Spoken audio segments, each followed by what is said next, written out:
Here's what I want you to know. All of these examples that I gave you were very structured intentionally in the STAR method. When you communicate your responses in an interview, you want to make it as conversational as possible, so it will not sound exactly the way I spelled it out.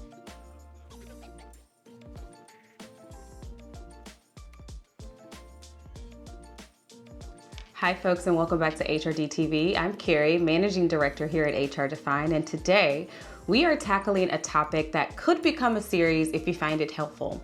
We're focusing on how to answer HRBP interview questions. Now I want you to remember that HR business partners can have different roles across companies, and I've covered these variations in another video. Now let's dive into some common interview questions that you might get and how to answer them. But before we do, I want to note that these scenarios and responses that I'm about to share are just sample situations. They are designed to give you a framework for how you might approach similar questions in an interview session. If you find that you don't have direct experience in some of these areas, that's okay. It's an opportunity to identify areas for your professional development. I want you to look for ways in your current roles or through other opportunities to gain relevant experience. Also, another great resource for uncovering this experience could be your past performance evaluations or reviews. Sometimes we overlook our accomplishments or the complex scenarios that we've navigated in our roles. Reviewing your past evaluations can help you to identify instances where you've demonstrated skills like strategic thinking, problem solving, or effective communication. I want you to use these insights to strengthen your interview responses and showcase your capabilities as an HR professional. I also want you to get really clear about your career story. When you aren't clear, it's the very thing that causes us to get nervous or anxious when it comes to interviews. The first question is, can you describe a time when you successfully aligned HR initiatives with business objectives? This question aims to evaluate your strategic alignment skills in HR. Here's how you might answer this question using the STAR method. At my previous organization, a technology firm, there was a strategic goal to expand operations into 3 new international markets within 2 years. As the HR manager, I was responsible for aligning HR initiatives with the business objectives, focusing on building a workforce capable of supporting international expansion. And I spearheaded several key initiatives. First, I conducted a skills gap analysis to determine the competencies required for international market success. And based on this, I developed targeted recruitment and training programs focusing on language skills, cultural awareness, and international market dynamics. I also collaborated with department heads to create a global leadership development program, and it was aimed at preparing internal candidates for international management roles. Lastly, I redesigned the performance management system to include objectives related to international expansion, ensuring alignment with our strategic goals. These initiatives played a crucial role in the company's successful expansion. And within 18 months, we were successfully able to enter into 2 new international markets, and we were well on track for the 3rd. Our workforce was better equipped, and we had a strong pipeline of global leaders ready to take on new challenges. This experience highlights your ability to strategically align HR initiatives with broader business objectives, contributing directly to the company's growth. Question 2. Can you share an example of how you have used data and analytics to drive HR decision making? This question assesses your ability to leverage data in making informed HR decisions. And here's how you might answer that question. In my previous role as an HR analyst at a large retail company, we noticed an upward trend in employee turnover. This was particularly high in the sales department. My responsibility was to use data and analytics to understand the underlying causes of this high turnover and to develop strategies to reduce it. I conducted a comprehensive analysis of various data sets. This included exit interviews, employee satisfaction surveys, and performance metrics. I also compared this data with the industry benchmarks, and the analysis revealed 2 key issues. There was a lack of career advancement opportunities and perceived inadequacies in compensation. And based on these insights, I was able to collaborate with the HR team to develop targeted initiatives, including a revised career progression plan for the sales department, and also a review of our compensation structure. The implementation of these initiatives led to a significant reduction in turnover in the sales department over the next year. We saw a 25% decrease in turnover, and employee satisfaction scores related to career development and compensation increased notably. This project underscored the importance of data-driven decision-making in HR, and it demonstrates your ability to translate those insights into effective strategies. Question 3. How do you approach problem solving when faced with limited information? This question tests your ability to navigate uncertainty and make informed decisions. And here's how you might answer this question using the STAR method. In my role as an HR coordinator at a mid-sized software development company, I was responsible for addressing a sudden decline in employee morale. It also was indicated in our internal engagement surveys. The survey provided limited information on the specific causes of the decline, and my challenge was to identify the underlying issues contributing to the drop in morale and develop a strategy to help address them, despite the limited information available. I took a multi-pronged approach to gather more information. I organized a series of focus group discussions with employees across different levels and departments. I also facilitated an anonymous suggestion box where employees could express their concerns more freely. By synthesizing the insights that we gathered from these sources, I identified common themes, including concerns about workload and a lack of recognition.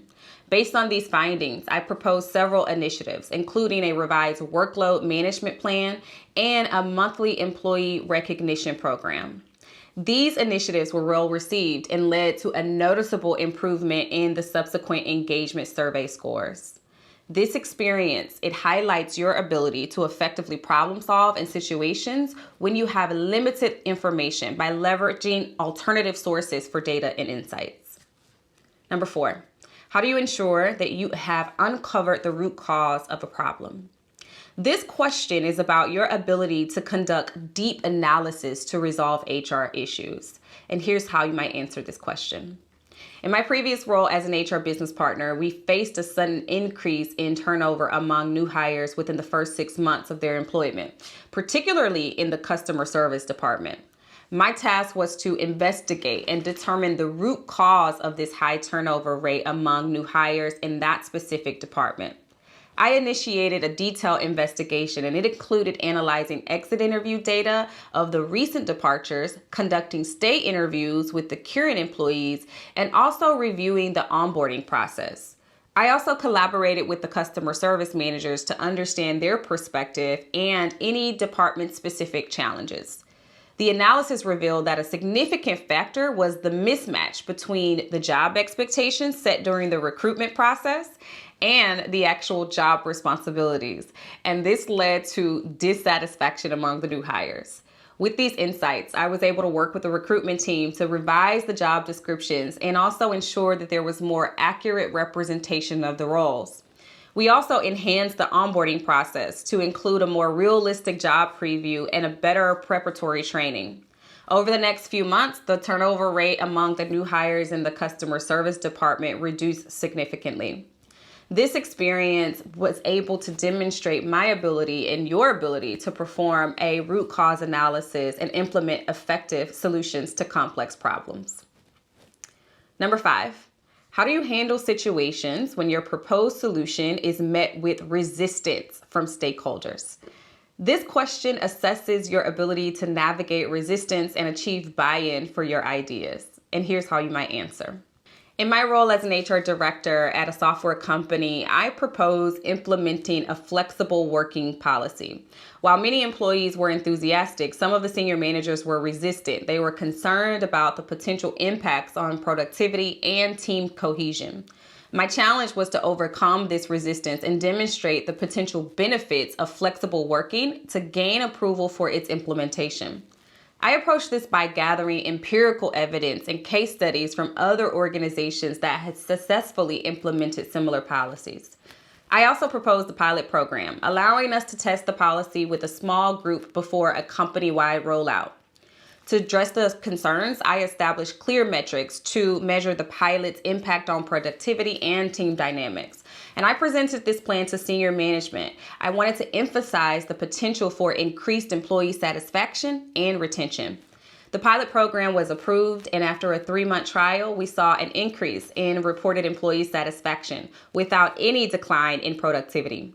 And based on these positive results, the flexible working policy was rolled out company-wide. Now, this experience demonstrates your ability to effectively manage stakeholder resistance and implement progressive HR policies by combining data-driven arguments with strategic pilot testing. Number 6, describe a time when you had to create a strategy that linked the organization's vision with actionable steps. This question seeks to understand your strategic planning skill, and an HR-focused response could look like this. In my previous role as an HR manager at a growing tech startup, the company had set a vision to double its workforce in 2 years while maintaining its unique culture and high employee engagement levels. My task was to develop an HR strategy that supported this ambitious growth while also preserving the company's culture and the employee satisfaction. I began working on this by conducting a thorough analysis of our current HR practices and identifying the areas that needed scaling or improvement. This included revising our recruitment and onboarding processes to handle increased volume without compromising the quality. I also implemented a comprehensive talent development program to ensure career growth opportunities for existing employees, and this was crucial for maintaining that engagement. To preserve the company culture, I initiated regular culture workshops and feedback sessions. Each step of this strategy was aligned with the company's growth, vision, and had clear, measurable objectives. Over the next 2 years, we successfully doubled the workforce. Employee engagement surveys showed high levels of satisfaction, and our turnover remained below the industry average. This example highlights your ability to translate a broad organizational vision into practical, effective HR strategy, driving growth while maintaining that positive workplace culture. Number 7, can you describe a time when you used data-driven insights to develop a strategic direction for your organization? This question gauges your ability to use data to inform strategic HR decisions. And this is how you might answer this question. In my role as an HR analyst at a large manufacturing company, we noticed a pattern of high turnover rates among employees in the first 2 years of their employment. My task was to use data-driven insights to understand the reasons behind this pattern and also develop a strategy to improve employee retention. I led an extensive data analysis project that included examining exit interview data, conducting employee satisfaction surveys, and analyzing trends in employee feedback. The analysis revealed that the primary reasons for turnover were the lack of career development opportunities and insufficient training for new hires. Based on these insights, I collaborated with HR and departmental leaders to design a comprehensive career development program. And I also revamped our onboarding and training processes. The implementation of these initiatives led to a significant improvement in retention rates. This was about a 30% decrease in turnover within the first 2 years of employment over the next year. Employee feedback also reflected greater satisfaction with career development and training opportunities. This example highlights your ability to use data-driven insights to inform and guide strategic HR decisions. Number 8, can you provide an example of how you've used data to inform people plans in your organization? This question assesses your ability to integrate data into strategic HR planning, and here's how you might answer this question. At a software company where I worked as an HR business partner, we were experiencing rapid growth, which necessitated strategic people planning to ensure that we had the right people in the right place at the right time. My responsibility was to use data to inform our people planning strategies, particularly focusing on talent acquisition, development, and retention. I initiated a comprehensive workforce analysis, which included data on our current workforce demographics, skill set, and performance metrics, as well as projections for future business needs. I also analyzed industry trends and benchmarks. Using this data, I worked with the HR team to develop a people plan that included a proactive recruitment strategy for critical roles. We also looked at a targeted employee development program and enhanced our retention efforts for high potential talent. The data-driven people plan was instrumental in aligning our HR efforts with the company's growth trajectory.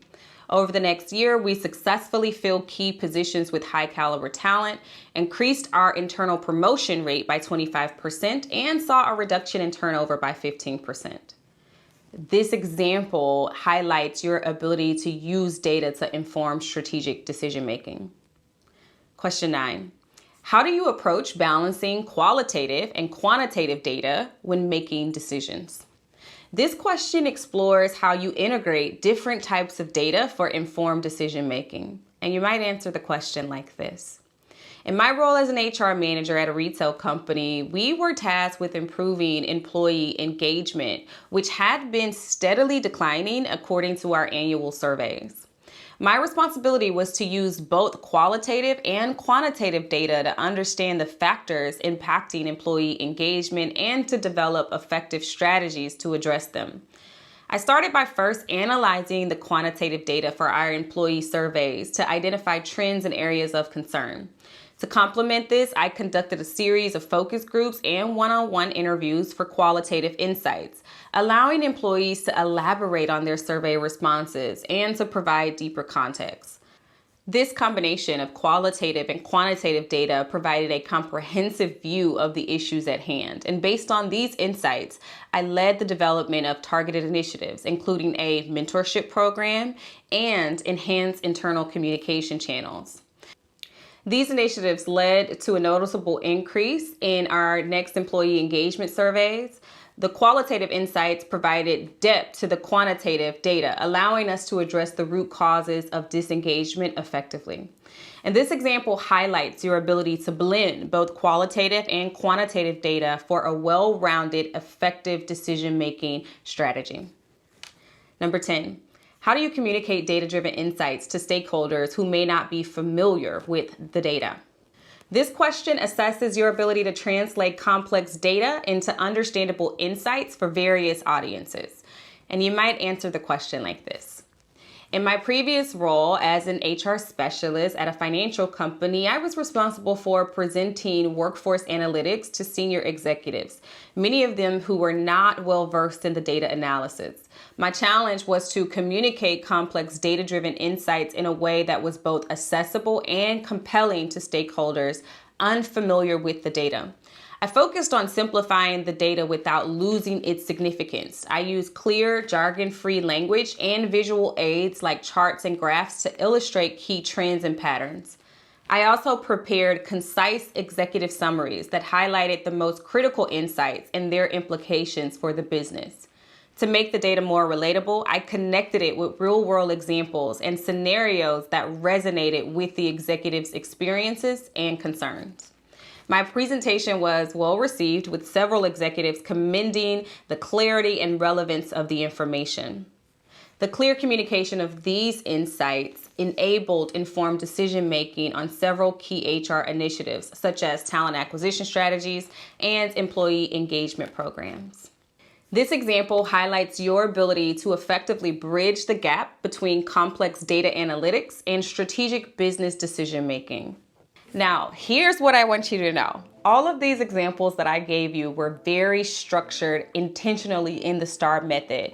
When you communicate your responses in an interview, you want to make it as conversational as possible, so it will not sound exactly the way I spelled it out. I did this because I wanted you to see how you set up the situation, you set up what you're responsible for, you set up also what the actions you took and what the result was. You have to be able to paint a very clear picture of how you go about or how you went about resolving the issue or whatever question that the interviewer is asking you. And I want you to think back to what I said in the beginning of this session. The only way you can make this conversational is if you know your career story. And the only way you will know your career story is by digging back into those examples, whether it is your past performance evaluation, whether it's digging through emails to recall the things that you've done so that you get comfortable discussing this and communicating it in a way that feels authentic to you. We have some more questions that we are gonna go over, so I think I'm gonna do a part 2. If you like this video, don't forget to like, comment, and subscribe, and we will see you on the next one.